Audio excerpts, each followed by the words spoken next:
We have seen that different asset classes have different risks and returns associated with them. While an asset class like equity gives you high returns for the high risk that you take, the other asset class like debt is a low risk, low return asset class. Now, how much of your money should you be allocating to which asset class can be determined once you profile yourself or once you do your risk profiling to understand how much risk you are comfortable taking as an individual. Now, what exactly is risk? Let's break it down for you so that you can understand it better. Your risk taking capacity as an investor is determined by two factors, that is your ability to take risk and your willingness to take risk. Your ability to take risk is basically a function of a number of factors that determine how much risk you can take as an investor. This includes factors like age. Younger you are as an investor, the more risk you can take because you have a long time ahead of you to recoup any losses that you may incur in the short term. The amount of wealth you have, the higher the amount of wealth you have today, it increases your ability to take risk because your basic necessities are taken care of. Urgency of the goal. The more urgent the goal, the more short term the goal, lesser is your ability to take risk because you cannot gamble with your money in the short term, and in the short term you have to ensure that the money is made available for that particular goal. So these are the various factors which determine your ability to take risk when making a investment decision. Your willingness to take risk is more of a soft factor which is determined by a number of factors which may not be concrete in terms of numbers. So for example, if you are from a family of entrepreneurs, you will tend to have a willingness to take risk compared to somebody who's from a family where he's seen his parents go and do a job in any of the PSU companies which offered more safety than enterprisingness. The source of your wealth also determines your willingness to take risk, whether you've got your money from taking risk in businesses or you've got your money slowly and steadily through the salary job that you or your parents went through, that will also determine your willingness to take risk. Overall, your life experiences determine whether you are willing as an individual to take that additional amount of risk for the higher returns, or you are the kind of person who's very happy investing their money in safe products which will give you slow but steady returns. So a combination of your ability to take risk and your willingness to take risk determines where you would invest your money in terms of how much of your money gets allocated to the safer asset classes and how much of your money gets allocated to the high risk, high return asset classes. And just like many of our discussions before, there is no right or wrong in terms of how much risk you are willing to take as a person. Let me explain this with the help of an example. If you are typically a mountain person, that you love the mountain scenery, where will you prefer to go on a holiday if you have a choice? Would you prefer to go to a place like Maldives, or would you prefer going to Switzerland or the Himalayas? Similarly, if you are a beach person who loves spending time on the beach, who loves to go for a swim, who loves to maybe take out the surfboard, where would you prefer to go for a holiday? Would you prefer Switzerland, or would you prefer to go to the Maldives or Goa? There is nothing wrong or nothing right about being either a mountain person or a beach person. It's just the way you are, it's just the kind of likings you have, and obviously your decisions are going to be driven by what you would prefer.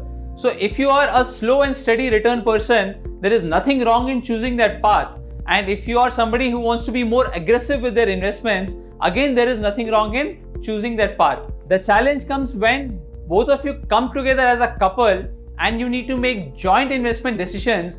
That is when there is some amount of moderation that is required, some amount of give and take that is required, so that you come out and come to common grounds. Just like when you have to plan your next travel, Tara and Ved may decide that let's go to Switzerland this time and the next time we will go to Goa, so that both their needs are taken care of and both their requirements are fulfilled and they are able to enjoy the holiday with each other in their respective preferences. If you look at the profiles of Tara and Ved, We know that Tara is earning a good amount of 2,50,000 per month and she's able to save 40% of her income, which shows that given her age of 33, she has a pretty good ability to take risk. Whereas Ved, although he's earning a smaller amount at 50,000 per month, he's also able to save 40% of his income. Just on an apple-to-apple comparison, you would find that Ved has a lower ability to take risk. But when we come to determining their willingness to take risk, we find that Tara as a person is not that willing to take excessive risk with her money. In spite of having the surplus at her hand, she is a little scared to invest the money in the riskier asset classes. Whereas Ved, given that he runs his own setup and he is used to the vagaries of cash flows, he is happy to take that additional risk. His willingness to take risk is much higher compared to that of Tara. To help them come to a common ground, what they must do is they must take their risk profile test. While Tara and Ved take their risk profile test, you can pause the video here and take your individual risk profile test either on the Excel which is given along with this session, or you can take it on our website as well. What the risk profile will do is it will help you identify to a particular profile which is closest to you as an individual when you need to take decisions as an investor. The risk profile that gets assigned to you as a result of the risk profile test will help you answer the question of how much of my money should I invest in a riskier asset class and how much should be allocated to a safer asset class. Typically, the risk profile will give you 5 results. That is, either you are an aggressive profile, you are a growth profile, a balanced profile, a conservative, or last a defensive profile. What you can see across these risk profiles is that the amount of money that is allocated towards an asset class like debt keeps on increasing, whereas the amount that is allocated to a high risk, high return asset class like equity keeps on reducing as you move from an aggressive profile to a defensive profile. When our Tamasha couple, Tara and Ved, do a risk profile for themselves, they realize that Tara is a conservative investor. She's scared of investing in equities and she's very comfortable putting her money in the slow and steady asset class called debt. Whereas Ved is an aggressive investor and he is happy to put his money in equities because he's always looking for higher returns. And of late, he has also been eyeing cryptos as a way of investment so that he can look to multiply his money at a much faster rate. So what we see here is a classical conflict between two couples where one has a higher ability to take risk but lower willingness to take risk. The second one has a lower ability to take risk but a much higher willingness to take risk. What we need to look at this when they come together as a couple is combine their both willingness and ability to take risk and come at a ground at which both are going to be comfortable. If we combine both their finances together, we see that the couple has a pretty high ability to take risk because they are earning a good amount of money each month. They're able to save 40% of the money. They are young today. They have no financial responsibilities. They do not have any parents that they have to take care of. They do not have any children or do not plan to have any children, given the carefree nature of both of them.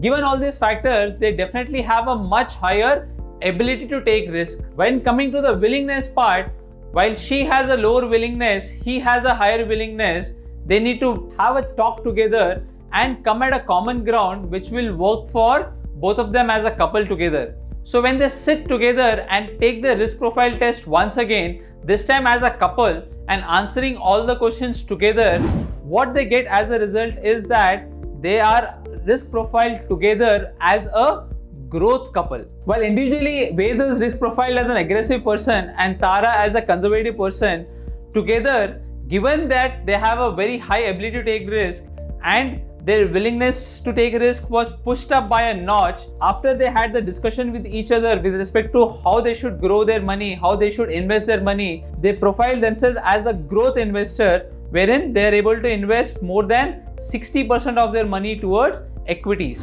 Given that Ved is an aggressive investor and he would like to put aside some money for investing in cryptos, whereas Tara understands nothing about cryptos and finds it too risky, how they can resolve this together is put aside some money, say an amount of 3 lakhs out of their total portfolio, which Ved can use to invest in cryptos and see if he can able to achieve growth in that particular asset class. What happens as a result is they are not having that constant fight of the fact that too much of their money is being put in a risky asset class.